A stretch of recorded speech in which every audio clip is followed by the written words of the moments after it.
ზოგჯერ კატაკლიზმები არა მხოლოდ ინფრასტრუქტურის დაუცველობას ავლენს, ისინი ჩვენ შესახებ სიმართლეს ავლენენ. გასული კვირის კლიმატური მოვლენების ამ ეპიზოდის ყურებით შეგიძლიათ გაიგოთ, რა არჩევანს გააკეთებთ თქვენ კრიტიკულ სიტუაციაში. ამერიკის შეერთებული შტატები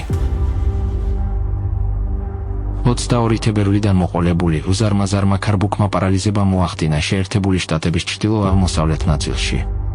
მერილენდიდან მენამდე 40 მილიონზე მეტი ადამიანი ქარბუქისა და ზამთრის შტორმის შესახებ გაფრთხილების ქვეშ იმყოფებოდა.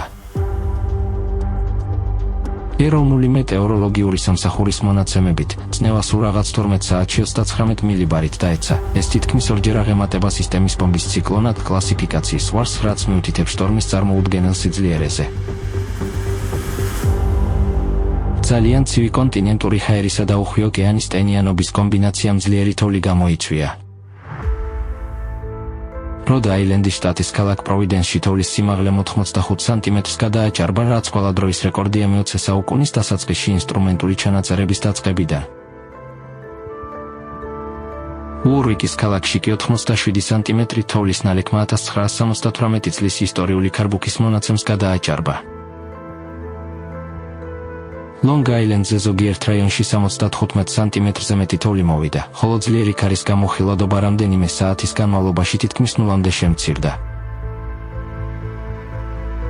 ბოსტონსა და სამხრეთ-აღმოსავლეთ მასაჩუსეტსში ქარის ნაკადებმა 133 კმ/სთ მიაღწია, ხოლო სანაპირო რაიონებში, მათ შორის ნანტაკეტის კუნძულზე, 150 საათ/კმ-ს გადააჭარბა. ძლიერმა ქარმა ასობით ხედა ელექტროგადამცემი ხაზი წააქცია. ნიუ-იორკში 23 თებერვლის დილისთვის მინიმუმ 30 სანტიმეტრი თოვლი მოვიდა. ქალაქი თითქმის მთლიანად პარალიზებული იყო. სკოლებში გაკვეთილები გაუქმდა და ქუჩები დაცარიელდა. გზების, ტროტუარებისა და საზოგადოებრივი ტრანსპორტის გაჩერებების თოვლის გაწმენდით 4000 თანამშრომელი იყო დაკავებული. ქარბუქის პიკზე უჩვეულო ფენომენი ჩეკა-ქუხილი დაფიქსირდა. ღამით ნიუ-იორკის საზეილვა გაბრწყინდა და ერთი განმუხტვა მსოფლიო სავაჭრო ცენტრის კოშკს დაეცა. ქარის შხალმა ტრანსპორტის მოძრაობა სერიოზულად შეაფერხა. ქვეყნის მასშტაბით 1000-ზე მეტი რეისი გაუქმდა. სამგზავრო მატარებლებისა და ავტობუსების მოძრაობა შეჩერებული ან შემცირებულ გრაფიკზე გადაყვანილი იყო, ხოლო ფილადელფიაში ავტობუსების მოძრაობა მთლიანად შეჩერდა ქარის შხლის დროს. რამდენიმე შტატში, მათ შორის ნიუ-ჯერსიში და კონექტიკუტში, ხელისუფლებამ შეზღუდვები დააწესა ყველა ტრანსპორტის მოძრაობაზე გარდა აუცილებელი შემთხვევისა, რათა უზრუნველ ყოფილიყო საგანგებო სამსახურების მუშაობის გაგრძელება. ხალხი საუბრობდა გაუთავებელი ზამთრის შტორმებისგან მზარდ დაღლილობაზე. ნიუ-ჯერსის მკვიდრმა, რომელიც სახლიდან ანგრევებს წმენდა, თქვა, ეს უკვე მომბეზრდა, აღარ მინდა თოვლის დანახვა. შტორმის კიდევ ერთი შედეგი იყო ელექტროენერგიის სერიოზული გათიშვა. შტორმის პიკზე შეერთებული შტატების აღმოსავლეთ სანაპიროზე დაახლოებით 650,000 მომხმარებელი ელექტროენერგიის გარეშე დარჩა, მათგან თითქმის 9 მილიონი მასაჩუსეტსში, ნიუ-ჯერსიში და დელავერში. დაახლოებით 900,000 სკოლის მოსწავლისთვის ფიზიკური დასწრებით გაკვეთილები გაუქმდა და მილიონობით მაცხოვრებელი იძულებული გახდა სახლში დარჩენილიყო. დიდ ქალაქებში გაიხსნა გამათბობელი სადგურები მათთვის, ვინც უკიდურეს სიცივეში გარეთ დარჩა. ამ დამანგრეველმა ციკლონმა 12 ადამიანის სიცოცხლე შეიწირა, რაც ტრაგიკულ სტატისტიკას კიდევ უფრო ამძიმებს. შეერთებულ შტატებში მიმდინარე ზამთრის სეზონის სასიკვდილო შტორმების სერიად გადაიქცა, რომლებმაც სულ რაღაც 32 დღეში სულ მცირე 150 ადამიანი იმსხვერპლა. კოლუმბია. კოლუმბიის მუნიციპალიტეტ სან-ხუან-დე-ურაბაში 25 თებერვალს ტალახის ვულკანის ვეცარი ამოფრქვევა მოხდა. ღამისცაში კაშკაშა ცეცხლის ბურთია იტყორცნა, რამაც მჭიდროდ დასახლებული ტერიტორიის მაცხოვრებლები შეაშინა. მას მოჰყვა კვამლის ღრუბლები და ჩაუქრობელიალი. ტალახი ჰაერში რამდენიმე მეტრის სიმაღლეზე აიტყორცნა და მიწაში ბზარები გაჩნდა. მუნიციპალიტეტში საგანგებო მდგომარეობა გამოცხადდა. ვინაიდან ვულკანი წყლის გამწმენდი ნაგებობის მახლობლად მდებარეობს, წყლის შენახვის სისტემა დაზარალდა. აფეთქება მცენარეულობა დაცვა, პირუტყვი მსხვერპლა და მუნიციპალიტეტისკენ მიმავალი მთავარი გზა დააზიანა. ექსპერტები ვარაუდობენ, რომ ამ ადრე მიძინებული ვულკანის ამოფრქვევა მიწის ქვეშაცვლებმა გამოიწვია, რაც სავარაუდოდ რეგიონში ტექტონიკური აქტივობით იყო გამოწვეული. წინასწარი ინფორმაციით მსხვერპლი არ ყოფილა, თუმცა სამი სახლის მაცხოვრებლები უსაფრთხოების მიზნით ევაკუირებულნი იქნენ. ავსტრალია. ავსტრალიაში ფართომასშტაბიანი წყალდიდობა გამოიწვია ღრმა, ნელა მოძრავი დაბალი წნევის სისტემით გამოცვეულმა უჩვეულო ამინდის სისტემამ. 22 თებერვლიდან ციკლონი სიმფსონი უდაბნოს თავზე ლივლივებდა, ჩრდილოეთიდან ნოტიო ტროპიკული ჰაერის მასების მოზიდვით. ქვეყნის დიდ ნაწილში ძლიერი წვიმები გამოიწვია. უფრო მეტიც, ბევრ რეგიონში ერთთან ორ დღეში თითქმის 1 წლის ნალექი დაფიქსირდა. 25 თებერვალს სამხრეთ ავსტრალიის რამდენიმე რაიონში 200 მილიმეტრზე მეტი ნალექი მოვიდა. ვიქტორიაში წვიმა იმდენად ძლიერი იყო, რომ მძიმე სათვირთო მანქანა ბროკენ ჰილსა და პიტერბოროს შორის ბარიერულ გზატკეცილზე ადიდებულ წყალში გაიჭედა. მილდურას ქალაქის ქუჩები დაიტბორა საძოვრები, ავტოსადგომები, სკოლები და მთავარი გზატკეცილი. აღსანიშნავია, რომ ასეთი ძლიერი ნალექი ამ შტატისთვის უკიდურესად იშვიათია. ჩრდილო-დასავლეთ კუინსლენდში, მაუნტ აიზაში თებერვალი ყველაზე წვიმიანი იყო. 319 მილიმეტრ ნალექმა მშრალი მიწა ტბებად აქცია. 27 თებერვალს ძლიერი წვიმა მოხდა სიდნეიში, ახალი სამხრეთ ველსის უდიდეს ქალაქში. 300-ზე მეტი ადამიანი ელექტროენერგიის გარეშე დარჩა, ხოლო ქალაქის დასავლეთით დაახლოებით 1000 სახლი ევაკუირებული იქნა. ძლიერი წვიმების შემდეგ ექსპერტებმა ახალი საფრთხის შესახებ გააფრთხილეს, სიდნეის მდინარეებსა და სანაპირო ზოლში მურია წყალის ზრდის ხარჯვიგენებთან შეხვედრის რისკს. დასავლეთ ავსტრალიაში 10,000-ზე მეტი ელვის დარტყმა დაფიქსირდა. შტატის დედაქალაქ პერთში ხანში შესული მამაკაცი ელვის დარტყმამ დააზიანა, მისი ძაღლი კი დაიღუპა. მოგვიანებით, ქალაქის აღმოსავლეთით მდებარე სკოლასთან ახლოს ელვა დაეცა, რის შედეგადაც 2 მოზარდი გოგონა დაშავდა. 1 მარტისთვის ქვეყნის სამხრეთ-აღმოსავლეთით ძლიერმა ამინდმა პიკს მიაღწია. სამხრეთ ავსტრალიის ქალაქ ევრილიაში მოტოციკლისტი ნიავარმა წაიღო, როდესაც ის დატბორილ ფოჯენს კრიკის გადაკვეთას ცდილობდა. მამაკაცი გარდაიცვალა.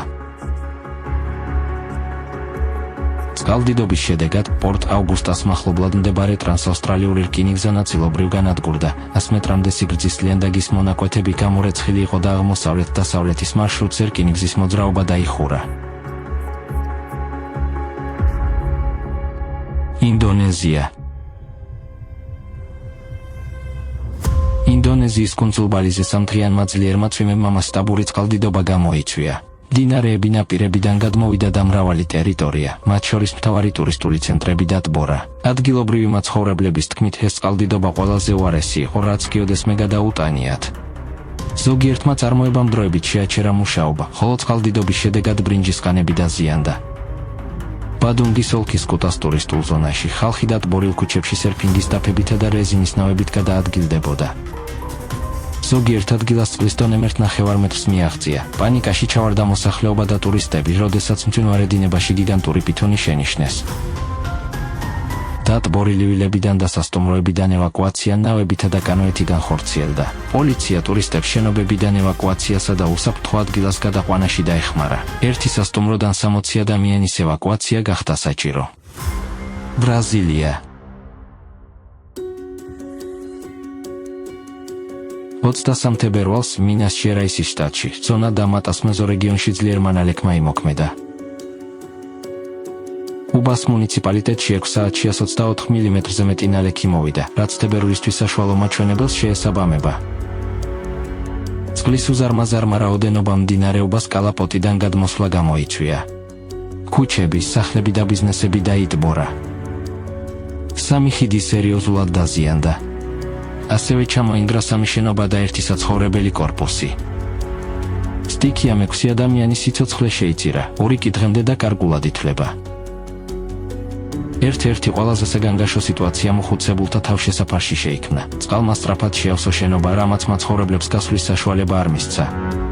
ისინი სასწრაფოდ ზედა სართულზე გადაიყვანეს, ხოლო ზოგიერთი ხანდაზმული ადამიანი, რომლებიც ნაკლებად მობილურები არიან, წყალში დახმარებას ელოდნენ. ასევე დაზიანდა მსხვილი ავტოსალონები, დილერული ცენტრები, დაიტბორა ჰუნდაის, ნისანის და ფიატის.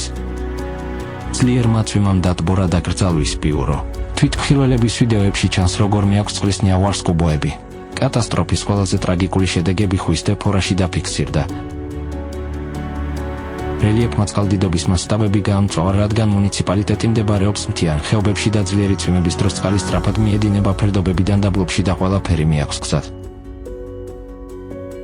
ამჯერად კი ნალექის რაოდენობა უზარმაზარი იყო.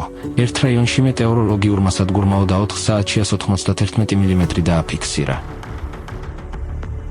ზოგიერთ ადგილას მხოლოდ 1 საათში 80 მმ-მდე ნალექი მოვიდა, რამაც მდინარე პარაიბუნა დანაკადულები მოულოდნელად დაადიდა. წყლის ტალახიან ნაკადებს ქუჩებში მანქანები და ნანგრევები გადაჰქონდა, ქალაქის ცენტრთან მისასვლელი ხიდები და გზები დაიკეტა. მოხდა მინიმუმ 20 მეწყერი, ზოგიერთი უბანი მთლიანად იზოლირებული იყო. დაზარალებულ რაიონებში ძაღლებთან ერთად სამძებრო ჯგუფები მუშაობდნენ. ხელისუფლებამ სიტუაცია ექსტრემალურად შეაფასა. ერთი ძლიერი მეწყერი ღამით მოხდა და 12 სახლი გაანადგურა.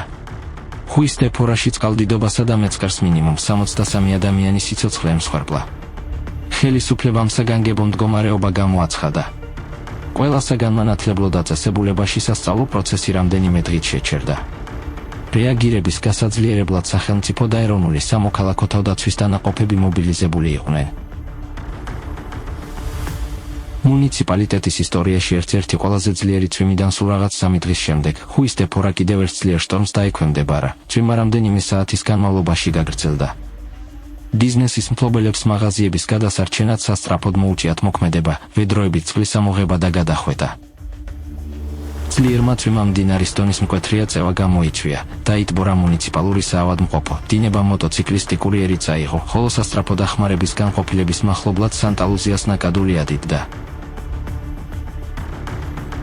წლევანდელი თებერვალი ხუის დეფორაში ყველაზე წვიმიანი იყო, თვეში 3-ჯერ მეტი მეტეოროლოგიური ნორმა დაფიქსირდა. ადგილობრივი მოსახლეობა შოკირებულია, რომ ექსტრემალური ამინდია ხშირი გახდა. ბოლივია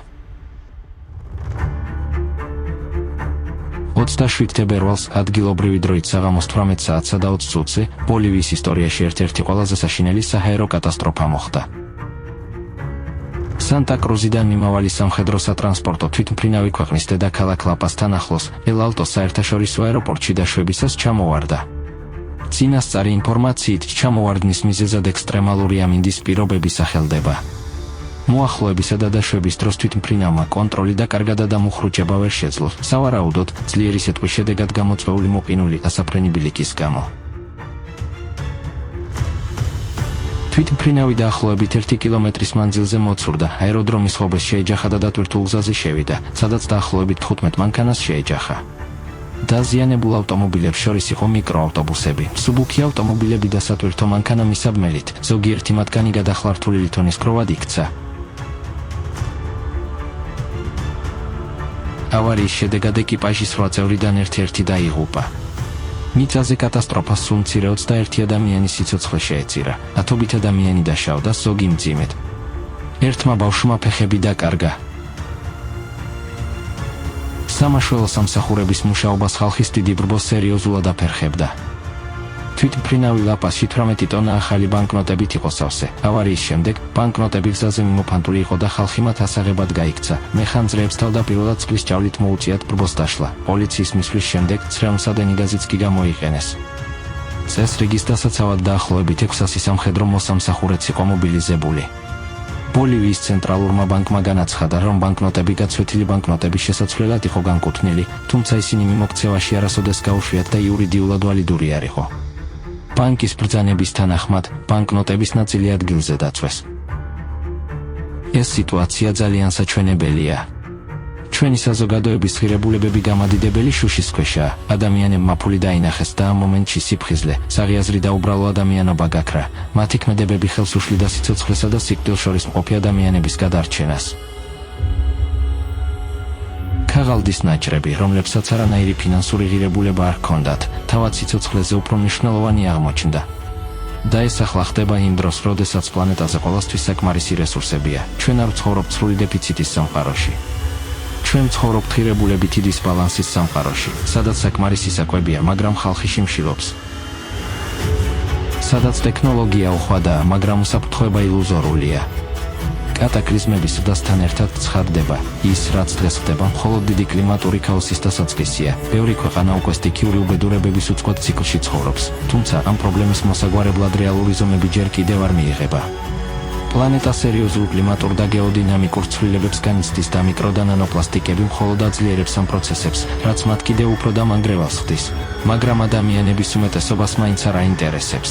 მათ არ აინტერესებთ, რომ სადღაც ხალხი თოვლშია ჩაფლული, სადღაც კატასტროფული წყალდიდობა, სადღაც კი ვულკანის ამოფრქვევის გამოსასმელი წყლის გარეშე რჩება, ეს ყველაფერი არ იქნება როგორც მოვლენების შორეული ქრონიკა, რომელიც მათ არ ეხებათ.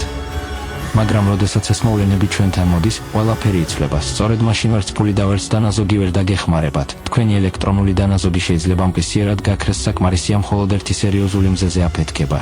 ფული ვერ გაგათბობთ სიცივეში, ოქრო ვერ გაგაძღობთ და ბრილიანტები ვერ დაგიკმოყოფილებთ წყურვილს. მხოლოდ ადამიანს, რომელიც შემთხვევით ახლოს იქნება და მოქმედებას გადაწყვეტს, შეძლებს დახმარებას. ეს შეიძლება იყოს უცნობი ადამიანი, რომელსაც საერთო საგანგებო სიტუაციის გარდა სხვა კავშირი არ აქვს თქვენთან, მაგრამ ისინი არიან ისინი, ვისაც შეუძლიათ თქვენი ნანგრევებიდან ამოყვანა. წყლის გაზიარება ან სიცივის განთავშესაფარი და იმ მომენტში თქვენი სიცოცხლე მათთვის უფრო მნიშვნელოვანი იქნება, ვიდრე ნებისმიერი მატერიალური სიმდიდრე. ერთადერთი ჭეშმარიტად მდგრადი რესურსი არ არის ნავთობი, ოქრო ან საბანკო ანგარიშები. ეს არის ადამიანების უნარი დარჩნენ ადამიანებად. კატასტროფებისას ტიკი გამოცდა, რომელიც გამოცდას უწევს არა მხოლოდ ეკონომიკასა და ფინანსურ სისტემებს. ისინი გამოცდას უწევენ ჩვენს ადამიანურობას.